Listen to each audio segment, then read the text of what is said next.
এবং আমরা যৌথ ব্যথা এবং আর্থ্রাইটিসের জন্য 7টি সবচেয়ে খারাপ খাবার সম্পর্কে কথা বলব এবং তারপর আমি আর্থ্রাইটিস এবং যৌথ ব্যথার জন্য আপনাকে কী খাবার খেতে হবে তা নিয়ে সরাসরি যাব।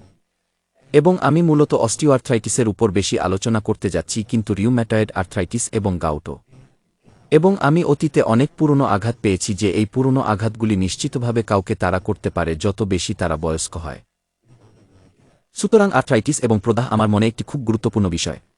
সুতরাং আমি সবসময় এই বিষয়টিতে ডুব দিচ্ছি এবং আমি আপনার সাথে শেয়ার করার জন্য কিছু অত্যন্ত আকর্ষণীয় বিষয় খুঁজে পেয়েছি। আমি আপনাকে কিছু শব্দের উপর কয়েকটি মৌলিক বিষয় দিতে হবে যা আমি সংজ্ঞায়িত করতে চাই। প্রথমটি হল একটি কন্ড্রোসাইট। এটি কি? এটি একটি কোষ যা আপনার কার্টিলেজ তৈরি করে। সুতরাং যখন আমরা যৌথ ব্যথার সাথে মোকাবিলা করছি তখন এটি গুরুত্বপূর্ণ যে আমরা জানি একটি যৌথ কিভাবে গঠিত হয় এবং তা অধ্যয়ন করি। এবং এই তথ্য জানার ফলে আপনার আর্থ্রাইটিসের ব্যথা সম্পূর্ণরূপে সমাধান হতে পারে। আমি কি খুঁজে পেয়েছি? যখন আমি এই কন্ড্রোসাইটগুলি এবং কিভাবে প্রদাহ বিকাশ ঘটে তা অধ্যয়ন করছিলাম তখন সর্বদা এই শব্দটির উল্লেখ থাকে।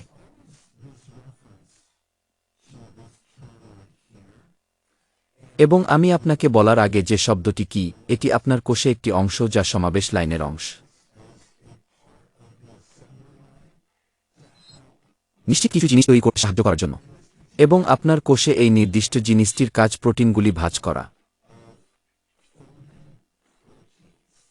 এটি ঠিক যেমন আপনি একটি কাগজের বিমান ভাঁজ করতে চান, তাই না? আপনাকে এটি একটি নির্দিষ্ট উপায়ে ভাঁজ করতে হবে যাতে এটি কাজ করে।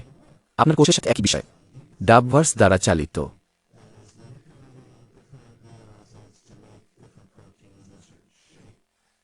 এবং সেই জিনিসটির নাম আপনি কি এর জন্য প্রস্তুত? Endoplasmic reticulum. এটি আপনার কোষের কারখানার একটি অংশ। এন্ডোপ্লাজমিক রেটিকুলাম আপনার কোষের একটি অংশ যা প্রোটিনগুলো ভাঁজ করে যাতে আপনি সেগুলো ব্যবহার করতে পারেন।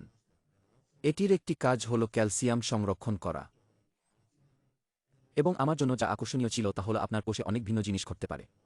আপনার অনেক ভিন্ন অংশ রয়েছে, কিন্তু তারা এই বিশেষ অংশটির কথা বারবার বলছিল যা চাপ অনুভব করে, যা প্রদাহজনক ঘটনাগুলোর ক্যাসকেড শুরু করে এমনকি মাইটোকন্ড্রিয়াল ক্ষতির আগে।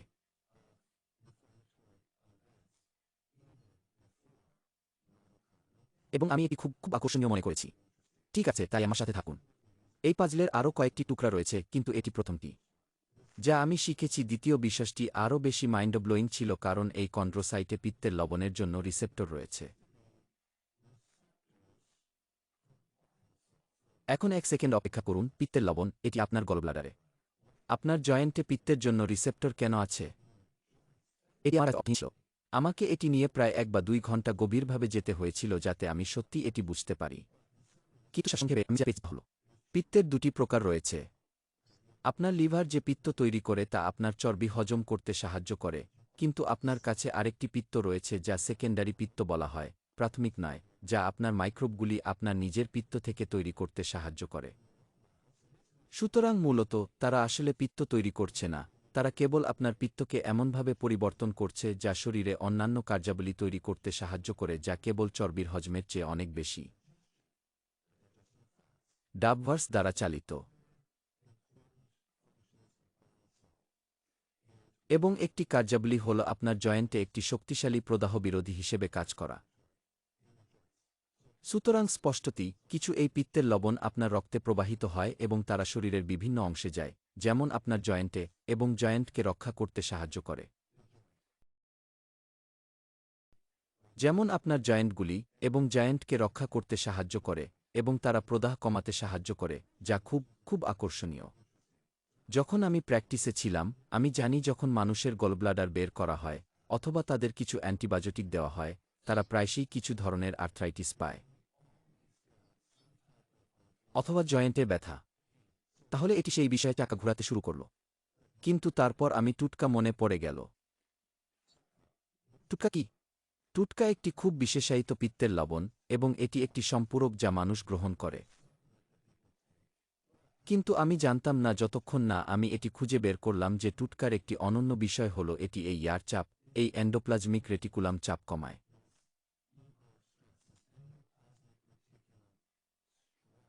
একটি খুব অনন্য সুবিধা হিসেবে, এই পিত্তের লবণ এন্ডোপ্লাজমিক রেটিকুলামে চাপ কমায়। তাহলে এখন এটি আরও অর্থপূর্ণ হচ্ছে যে মূলত পিত্ত শুধু প্রদাহ কমাচ্ছে না, এটি আসলে সেই কারখানাকে সাহায্য করছে যা আসলে আপনার জয়েন্টগুলি মেরামত, রক্ষণাবেক্ষণ এবং নির্মাণ করছে, কারণ এটি সেই প্রক্রিয়ার একটি সত্যিকারের মূল অংশ।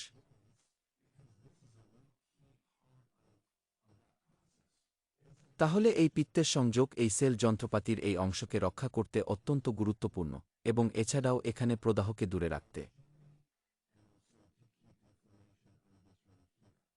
কারণ যদি সেই পিত্তের সাথে কিছু ঘটে এবং আপনি অভাবিত হন, এবং আপনি এই এন্ডোপ্লাজমিক চাপ বাড়ান, তাহলে কি ঘটে? একটি ঘটনা প্রবাহ হিসাবে, আপনি মাইটোকন্ড্রিয়াল চাপ পেতে শুরু করেন, এবং এখন আমাদের এই পুরো যন্ত্রপাতির ভেঙে পড়া হয়। এবং এছাড়াও ক্যালসিয়াম জড়িত, কারণ স্পষ্টতই এই ছোট এন্ডোপ্লাজমিক রেটিকুলামের আরেকটি কাজ হল ক্যালসিয়াম সংরক্ষণ করা। তাহলে আপনি কল্পনা করতে পারেন, যখন আমরা জয়েন্টগুলির কথা বলছি, এই খাদ্য থেকে যথেষ্ট পরিমাণে গ্রহণ করুন এবং জানুন কিভাবে এটি নিয়ন্ত্রণ করতে হয় এবং আপনার আর্থ্রাইটিস বা আপনার জয়েন্টে প্রদাহ কমাতে হয়। এবং হয়তো আপনি গাট ব্রেন অক্ষ সম্পর্কে শুনেছেন। আসলে একটি গাটজেন্ট অক্ষ রয়েছে, এবং এখান থেকে আমি তথ্যটি পেয়েছি। আমি এটি সম্পর্কে আরও জানতে চাইলে নিচের লিঙ্কে শেয়ার করব, কিন্তু স্পষ্টতই এই পিত্তের লবণগুলি শক্তিশালী অ্যান্টি ইনফ্ল্যামেটরি, এবং আমি আপনার নিজের মাইক্রোব থেকে আসা পিত্তের লবণগুলি সম্পর্কে কথা বলছি।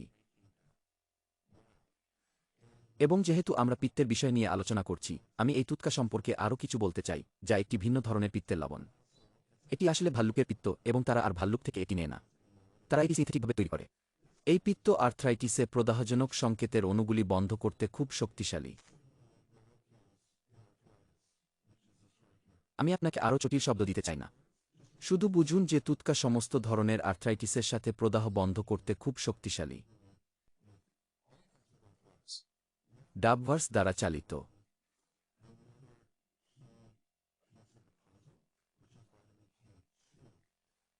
ডাবভার্স দ্বারা চালিত।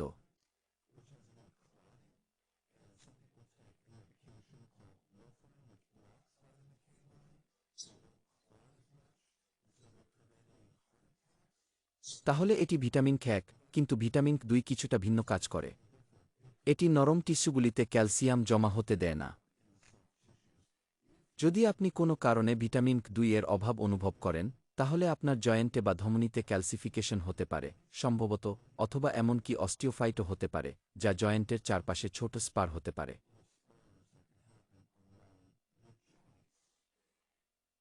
যুদ্ধফেরি ব্যবহারকারী মানুষের সম্পর্কে একটি আকর্ষণীয় বিষয় হল, এর একটি পার্শ্বপ্রতিক্রিয়া হল কেবল ভিটামিন ১ এর ব্লকিং নয়, বরং এছাড়াও